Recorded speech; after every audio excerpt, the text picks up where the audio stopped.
The 1932 Olympics was the 10th Summer Olympics. Yeah. Happened between July 30th to August 14th, 1932. Almost every story of Los Angeles being promoted before World War II always seems to start the same way. No one's ever heard of this sleepy Pueblo town, but then this is the thing that made it. This story you're about to hear doesn't make Los Angeles, but it's sort of like a debutante ball because Hollywood had already sort of introduced Los Angeles and the concept of like movie making to the general public. We had our coming out party. Exactly. And now this is a thing that sort of legitimized us as a large American city. Quinceañera. Quinceañera, if you will. All the other states gathered around us, finely dressed. We invited the Hawaiian Islands to be the complete mariachi band because there's enough of them. So before the Olympics, Los Angeles lived under the shadow of older brother San Francisco as a major Californian-American city. They had the Golden Gate Bridge and a whole industry, and what we were doing was making movies and stealing water from 200 miles away. It was a hard sell. Olympic fever first broke out in Los Angeles around 1912. Is that like Zika? Yeah, it's like Zika. Everybody got it. Don't let the rats bite you. And a catalyst of the 1912 Los Angeles fever was the 20-year-old Fred Kelly of Beaumont, California. Beaumont, if you're wondering, is past Moreno Valley off the 10 freeway, which is about 2 hours away. I wasn't wondering. Okay. Kelly, or the King as they called him, won the gold medal for the 110-meter hurdle championships at the Stockholm Olympics of 1912. King Kelly took the 1912 Olympic hurdles title after the former and reigning Amateur Athletic Union, AAU, champion John Nicholson fell at the 8th hurdle. The delegates from Belgium could not stop laughing. He pulled a boner. Twice, Kelly had equaled the world record of 15.0 in 1913 before winning his first and only AAU title later in the season. By 1916, the high hurdle record was 14.6, and once again, Kelly equaled it, although none of the marks ever received official recognition.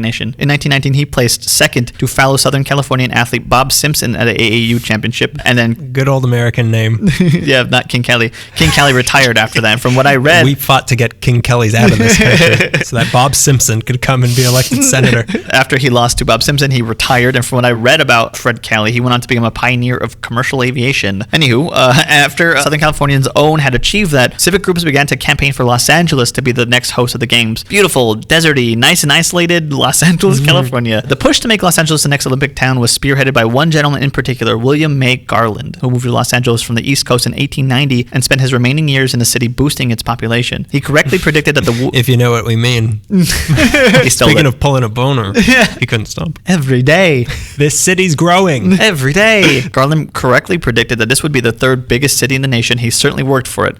When he arrived in 1890, he worked as an auditor for the... But he worked as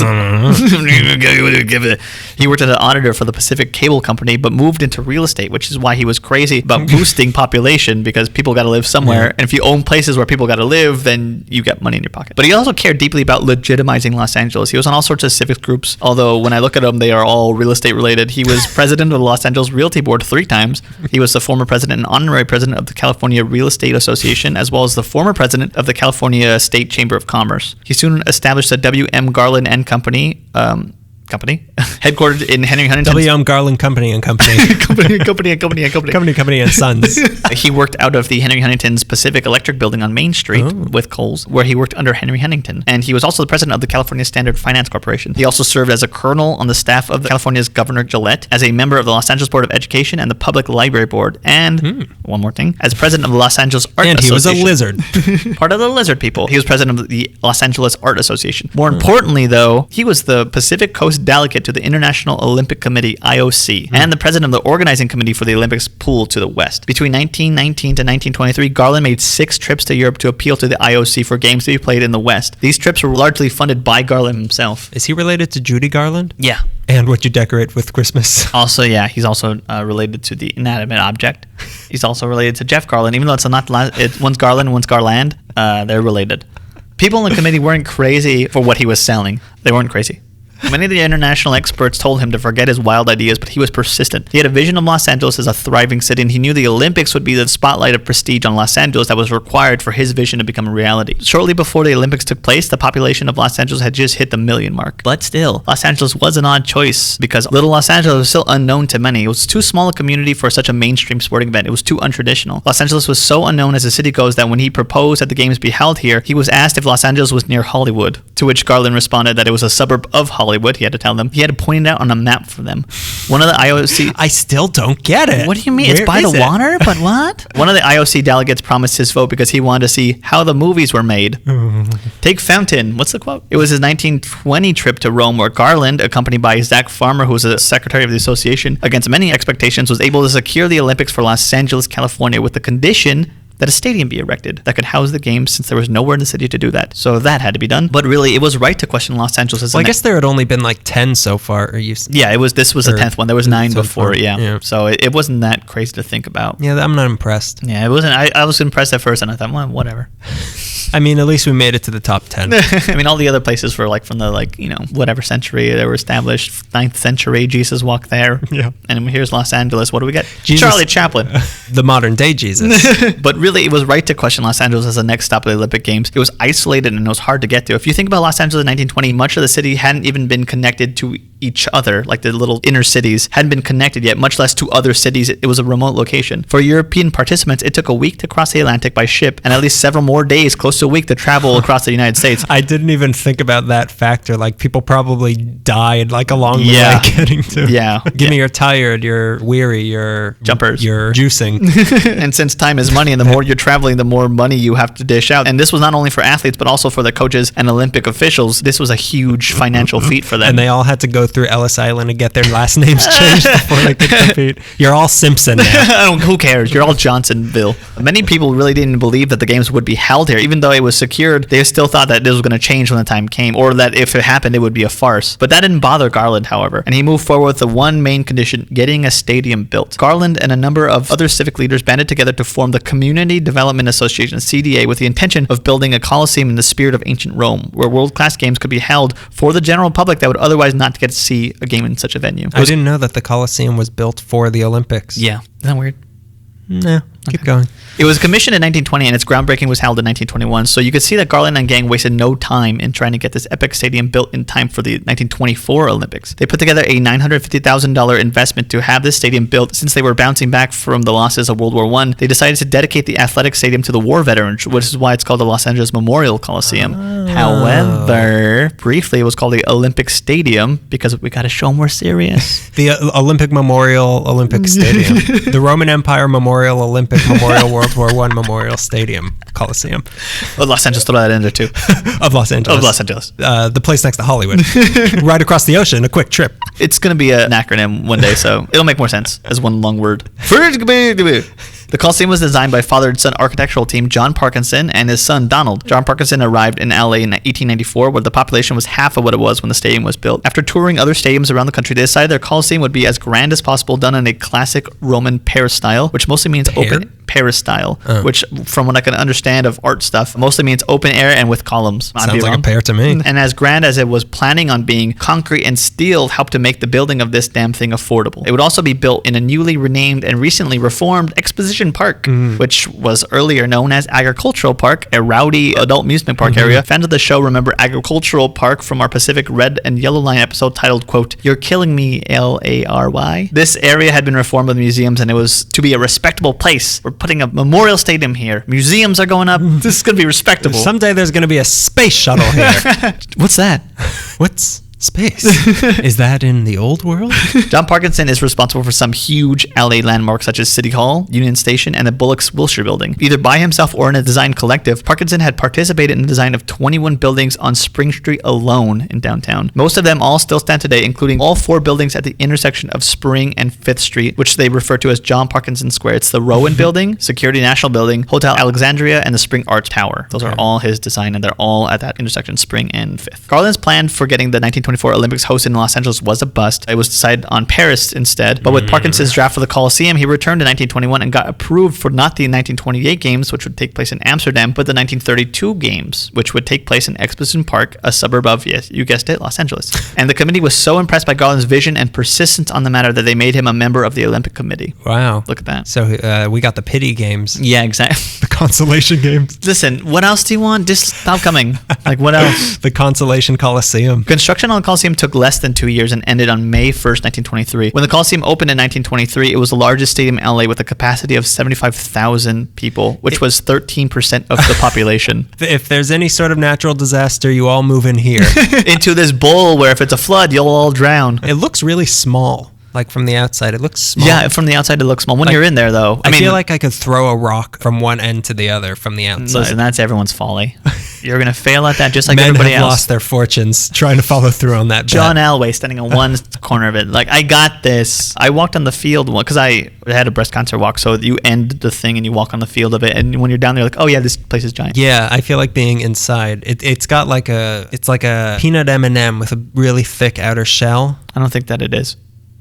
I think if you double check your notes, you'll see that the Coliseum is a peanut M&M. You know, I didn't like look through the archives or anything. I haven't like gone through the microfiche, but I'm pretty sure you're wrong.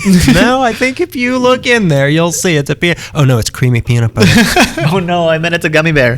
You know, I used to work there, and we'd have to walk halfway around the stadium to get to one gate to walk to a bathroom. And walking around, you're like, oh, this place is pretty big. Inside and out. Yeah, I don't know. Sure. 5 months later, after the opening in October of 1923, the first football game was played in the stadium. The Olympics didn't play till another like 9 years later, so they had to do something with it. No one go in there. It's sealed. It's just for the Olympics. We still have the plastic on the seats. Please don't sit in anything. The first game saw USC defeating Pomona College 23-7 before a crowd of 1,200 people. It would be home field to the neighboring USC from then on, and would also host the first LA Rams football game. Fans of the show may remember that decades later, in 1958, when the Dodgers first came to Los Angeles, they played here at the Coliseum. They played really weird games before Dodger Stadium was built. So right away, they had to begin preparing. And early on, Garland saw the finished Coliseum and thought, we're going to need more seats. But that's later. That's my favorite quote from Jaws. In 1927, the organizing committee made up of 30 amateurs who had never been tasked with planning a worldwide event began planning and carrying out a worldwide event. They asked for an issuance of $1 million worth of California state bonds to help out with the expenses for preparation. It was approved and led to the California Olympiad Bond Act of 1927, which was quite controversial because the state constitution had to be amended to do this. Zach Farmer, who had ventured to Europe with Garland to plead for the Olympics in LA, now ventured by himself to Berlin to meet with German President Paul von Hindenburg. The purpose of the meeting was money. Farmer wanted to entice von Hindenburg to donate money not promised to the Reichstag to send a team to Los Angeles. Von Hindenburg reluctantly agreed, but Farmer got his way, and it was God, that guy will be forced into anything. Yep. And then he pointed to a young man with a silly mustache in the corner. We'll get to that. It's Charlie Chaplin. You mean modern day Jesus? So with that money from the Reichstag, they were able to send competitors for their ding. By the way, Germany in 1932 was not a great time, and Hindenburg was in his 80s, so you can see how the LA Olympics was fine whatever to him, whatever, fine. He was seen as the only person to stop Hitler's rise to power, and the next year, in 1933, he appointed Hitler to the new chancellor position. Anyways, we got some Reichstag money. The 1932 Los Angeles Olympics, brought to you by Hitler dollars. Delicious, long-lasting Hitler dollars. Sponsored by propaganda. So the Olympiad Bond Act of 1927 also allowed the CDA to enlarge the Coliseum maximum capacity of attendees. This was done as they saw an enormous possibility for tourism, immigration, and economic development. Money. So in 1930, a large-scale $900,000 expansion began, and they put in 30,000 new seats to the stadium, bringing the total of 105,000 seats. Where'd they get all the seats? Where did they get the seats? How did they put more seats into something that's already built? I think they added seats above, like a top ring from what I imagine. That or they just piled seats on top of each other, like bunk seats. Floating chairs. They had the technology at the time, but we ruined it. Because we sat in them too much. That's what it was. Our fat butts from all these hot dogs. The Olympic torch was added to the peristyle on the east end of the stadium, as well as the Olympic rings, which are placed over the main center entrance to the peristyle. To this day, the torch is lit during the fourth quarter of the USC games, as well as other special occasions like the Olympics being held in other cities. Really? So whenever there's an Olympics, that torch is lit here? Yeah. Many Olympic first happens in the 1932 Olympics of Los Angeles. One of them, the Olympic Village, was built to house the athletes. Built in Baldwin Hills, construction was built hastily but fully operational. 550 two-bedroom pink and white portable bungalows were built, along with a dining hall and a hospital. The bungalows were 10 feet by 10 feet rooms, furnished with curtains, plus 4 beds and wicker chairs. They were made to be taken apart easily and were built with the idea in mind that they would be carted off after the athletes had gone home. Each little bungalow had a patch of grass and a row of flowers leading to the door to make them feel at home, not like they're just bumming it in Baldwin Hills.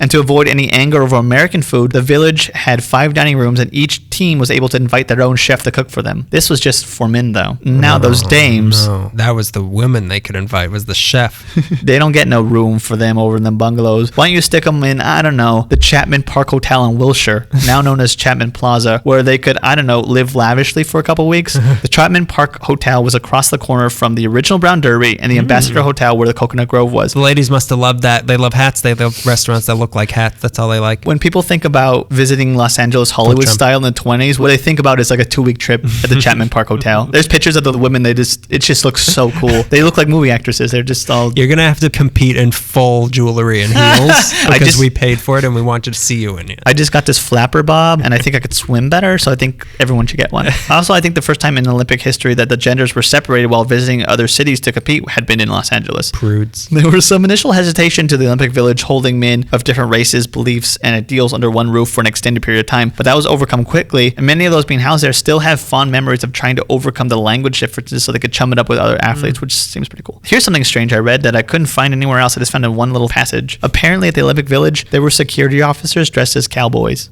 I read it somewhere, and I don't know if it's true, but I hope so. I mean, how could that not be true? You know where you are? It just makes so yeah, welcome to the Wild West. It was just Wyatt Earp kept trying to get involved and see what was happening. It's all progress and money, money, money, and nothing will ever stop us. It's 1929. And then the Depression hit. Yay, welcome. Welcome back, Depression. And the money didn't trickle down the way it should have. Because of the Depression, less than half of the participants from the 1928 Olympics in Amsterdam competed. There were 1,332 participating athletes from 37 nations. 4 years before in Amsterdam, there was 2,883 from 46 nations. Participation in the games was the lowest since 1904. By 1930, almost 350,000 residents of LA and Orange County were jobless. There were soup kitchens supplying free foods to desperate citizens on Broadway, Spring, and Figueroa, which was blocks away from the currently in construction Memorial Coliseum. Soup in a show. The governor at the time was under pressure to cancel the games because we couldn't afford it, but Garland and the CDA remained calm and pushed forward anyways, which seems kind of dicky at the time, but I'm glad they did. The Depression meant that all the spending would have to be crucially and efficiently tight, but classy. H.O. Davis was the managing director of the Olympic Village, and he had to arrange it so the money that the athletes paid would go back toward the cost of the construction just to break even. But the committee had agreed to charge a meager $2 a day for each athlete there in to stay. Give me those singles, boys. The cost for European visitors was reduced from $1,500 to $500 a person, meaning that this Olympic Village idea was officially a tradition and a requirement. Instead of paying for room and board, the city would build a place for them to stay at. Yeah, it seems like all the Olympics are just about like how are we gonna afford this? How are we gonna do this? How are we gonna do this and still make it look like we didn't spend a lot of money? You wanted it, LA? They originally couldn't get an estimate on how many athletes would be participating, so they couldn't really figure out how much room was needed to construct, so all they could do really was guess. So they built 500 bungalows for them, which was almost perfect. Also, just before the games, September 1931, international tensions were high as Japan had occupied Manchuria.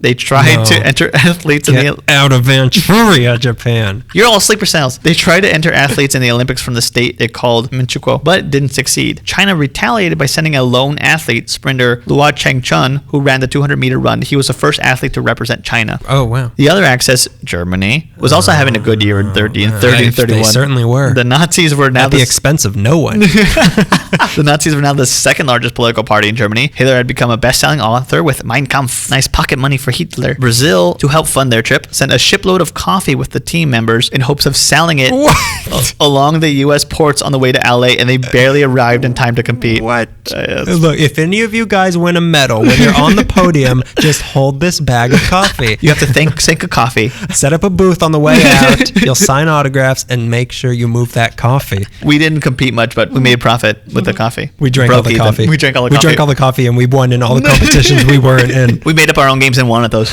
You know, backgammon? Brazil. Back in Los Angeles, Hollywood helped promote the games to potential tourists across the country and internationally through radio. They had a half-hour program on CBS that sent overseas on shortwave radio an international invitation to the Los Angeles Summer Olympics. Aiding in outreach were stars such as Marlene Dietrich, Maureen O'Sullivan, Bela Lugosi, Jimmy Durante, and Laurel and Hardy. Representing Transylvania. Don't come. The invitations were also sent out in different languages for different countries. Charlie Chaplin draped his mansion in Olympic regalia, and Louis B. Mayer of MGM hosted a party to help funds. Another broadcast came. Generous. Another broadcast called Come to the Olympics aired on July 7th over the KECA and NBC network from the Hollywood Bowl, the Olympic Village, and the Olympic Stadium. It showcased Douglas Fairbanks and his junk food-loving wife, Mary Pickford. Of course she's involved. Along with Will Rogers. It was being decided what other venues could hold the game since the Olympic Stadium, aka the Memorial Coliseum, was limited in its design. After scouting, they selected some familiar spots. Cycling would be featured at the Rose Bowl. The Olympic Auditorium, which was built in 1924, would house boxing, weightlifting, and wrestling. The LA Harbor would be used for sailing. The Long Beach Marine Stadium would beach wrestling. You gotta wrestle an animal. Get that dolphin over here. They keep dying. That means we're winning. The Long Beach Marine Stadium would be used for rowing. Swimming sports such as water polo, Olympic swimming, and diving would be held at the LA Swimming Stadium near the Coliseum. Rifle and pistol competitions were held at the LA Police Academy in Elysian Park. Funds were funds were provided by the city of LA for the streets to be gaily decorated from the Olympic flags and banners and pictures that they went like all out. You'd think that the Fiesta parade was going on there. I forgot what it was called. I don't listen to this stupid podcast. I can't listen to these. Ridiculous. How do people do it? I don't even make it past the intros. Are you kidding me? Oh, it's us. The microphone's still on. Oh no! Leave us a review. Around this time, a prominent LA street known simply as 10th Street was renamed after the games, Olympic Boulevard. Oh. You ever think about that? No. Now I can't stop thinking about it. Visiting athletes came to town in July of 1932 by train and steamship. Some traveled thousands of miles for the first Olympic Games on the Pacific side of the world. Japan arrived with the largest load of travelers, 225 athletes, trainers, coaches, and officials. That's so weird that Japan had the most athletes. Yeah. I mean, they took over they took over Manchuria. Most of their athletes came from Manchuria. Freshly Japanese. Okay, who's strong? Which one of you are really good at shot put? None of these people are good at running. The ones that are good at running are already they're halfway into Thailand. Horrible things happen in Manchuria. I don't want to read any more articles than the one I read because it made me cry. They, along with the visitors from Australia, New Zealand, and the Philippines, entered the San Pedro Harbor. European teams landed in New York, so weird. Then traveled west via the railroad, and the teams from South America entered through New Orleans. And they never came here, and they never made it. And Donald Trump's grandfather tried to keep them from coming. No. You're fired. He set fire to them because it didn't mean anything back then. Consider yourself pink-slipped. Back to the firsts. It was also these games where the modern Olympic format was adopted. Between 1900 to 1928, no summer game had been shorter than 79 days. 79 days? Can you imagine that? I That's didn't like the summer and fall Yeah, games. exactly. That's like a long time. That's like 3 months. Hang on, give me a minute. A long time. For the longest time. That's ridiculous. Yeah. How much is a month? 30 days? Yeah, it's way more than 2 months. Yeah, it's way more than that. Yeah, it's 79 is way more than 30. But here in Los Angeles, the games lasted 16 days, and since then it has remained between 15 to 18 days. Getting to the stadiums took 79 days. Traffic. Wait. It's traffic. Hold on, wait a minute. It's traffic. What were they taking the 405? Wait a minute. Traffic. Why didn't they just Uber? They should have Ubered. Why didn't everyone just take a hot air balloon Uber? Another first for the 32 Olympics was the Olympic... Hendon Uber. Go on. Another first for the 32 Olympics was the Olympic Victory Stand, which had the gold medal standing on top, the silver medal that had underneath never that. Been done before? Nope. And the bronze medal, not far off the ground, but off the ground. The bronze medal standing on a leaf that is on the ground. Standing on a loser's shoes to just get off the ground. Standing on the winner's coattails is the bronze medal winner. What did they do before? They would just stand there? Yeah. How do you exert dominance? Which is what the Olympics is about. To shove it to Azerbaijan. That's why we're in the Olympics. You hear me, Hitler? The emblem for the 32 Olympics was composed of the American flag presented in the form of the arms, accompanied in the foreground by the Olympic rings with the Olympic motto Sidious, Altus, Fortius, faster, higher, stronger, and a laurel branch, the symbol of victory. And Daft Punk remixed that. The opening ceremonies for the 32 Olympics was an insane display of artistry and pageantry with a record crowd of 101,000 spectators, which is almost capacity of the Coliseum, which they built. They cheered on 1,500 athletes from 40 countries. A 300-piece band performed for their entrance. Although the number of visiting athletes and the visiting spectators was low, it was still a grand event because it drew in like most of the population of Los Angeles. What else are you going to do? Exactly. It was also the introduction... Jump off of a building? It was also the introduction of national anthems and the raising of flags in honor of the victors during the medal ceremonies. Wow. That first time that happened was 1932 Olympics. That's so... The 84 Olympics also like remade the game. Like LA kind of made the Olympics. It's kind of weird to think about. That is really weird. Now, I don't even know how to begin to cover the Olympic Games, but I'll give what I'll consider highlights. The star of the 1930s... The beginning and end. The pageantry and the end of the pageantry. A gun goes off. A man screams out in pain. The first gang violence. The star of the 1932 Summer Olympics was 18-year-old Mildred Babe Diedrichsen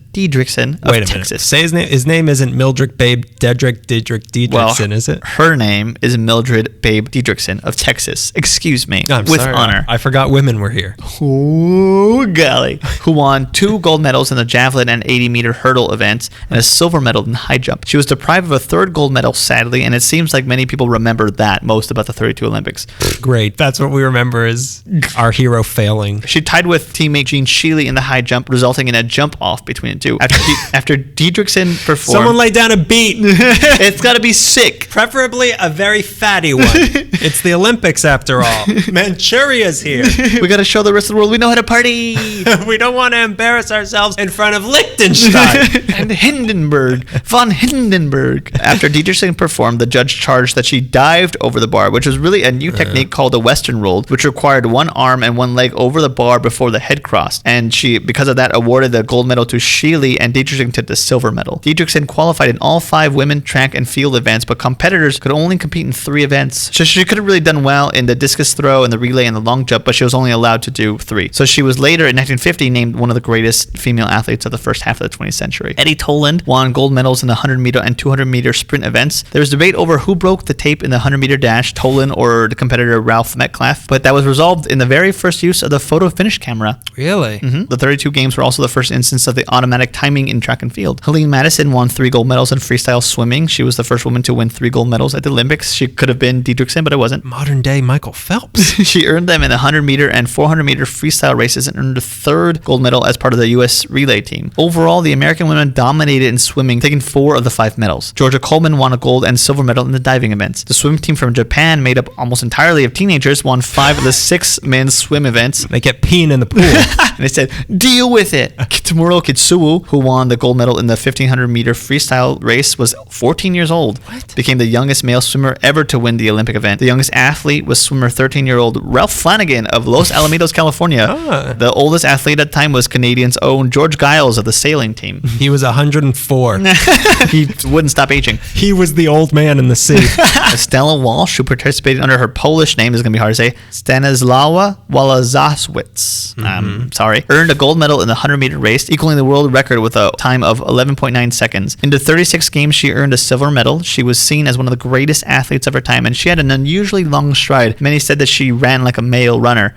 In 1969, she was shot and killed in the Cleveland parking lot in the Crossfire armed robbery. That's a bummer, but here's something weird. Her autopsy revealed that she had a chromosomal disorder known as mosaicism, which meant that Walsh had sexually ambiguous genitalia. Wow. Mosaicism is a condition in which cells within the same person have different genetic makeup. There's a documentary on her. I haven't watched it yet, but I'm kind of interested. Yeah, interesting. Very interesting.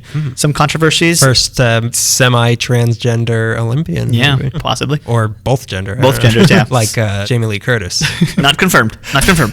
Oh, I've confirmed it. Some controversies. Finn Nurmi and Frenchman Jules Ladumeg registered as professionals. They could not participate because they were professionals. Oh, yeah. Yeah, you can't do that. You had to be an amateur. Yeah, you had to be an amateur, which is why everyone went through the AAU, I think. I wouldn't know because I'm not an amateur in anything.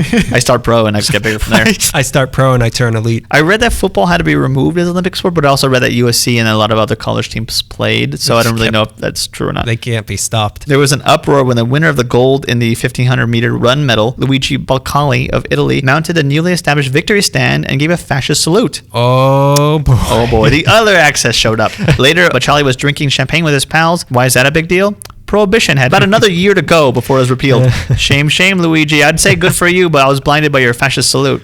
U.S. walked away with 41 gold medals, 32 silver, and 30 bronze, achieving a total of 103 medals. They were followed by Italy, France, Sweden, and Japan. Britain placed 8th, Aussies came in 10th, and New Zealand came in butt last. Really? Yeah. How many did they get? I didn't read. I guess 0. Yeah. Maybe they got medals taken away from them. The closing ceremonies gave everyone a nice subtle goodbye. A choir of 1,200... Subtle goodbye. Subtle, get out of here.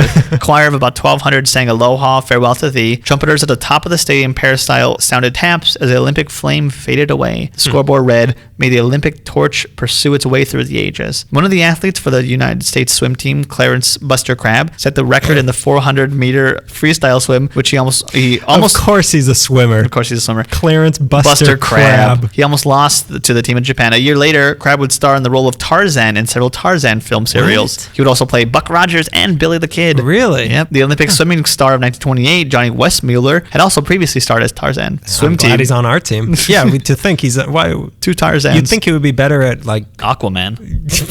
Hire him as Aquaman. You know that character that hasn't been made? What's Marvel's Aquaman? Submariner. Thank you.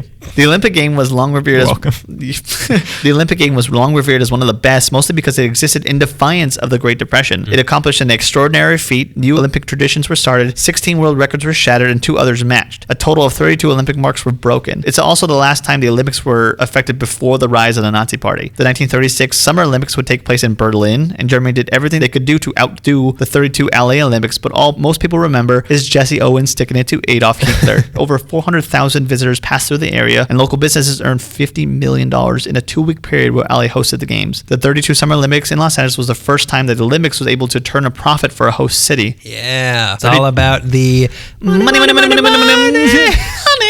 To quote Donald Trump's theme song.